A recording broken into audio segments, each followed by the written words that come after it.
A day in my life as the bidabs nga laagan. Charot!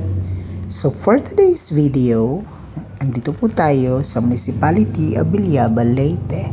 Ang Bilyaba, Leyte ay na-discover ng mga Boholano noong 18th century.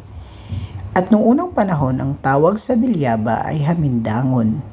This area, known as Hamindangon, nang dahil sa mga hendang trees na tumubo sa local riverbanks. Nang dumating ang mga Spaniards, nang sila ay na-stranded sa dalampasigan ng Hamindangon, they renamed the village into Nueva Galicia in honor of the wife of the Spanish governor of Leyte.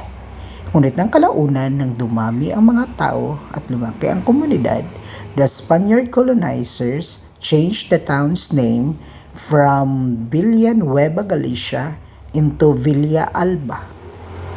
With the era of Americans, the Provincial Board of Leyte officially passed a resolution creating the Municipality of Bilyaba in June 1910.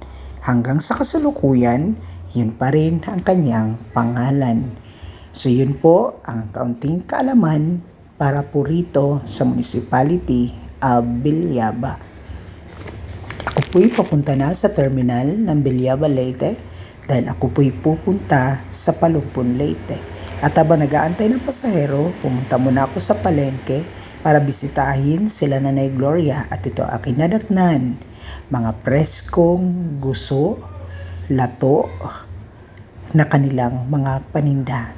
So now, bye Bilyaba. Ako'y magbibiyahe na papuntang Palumpon, Leyte. Bye mga labidab! Have a wonderful day. Mwah!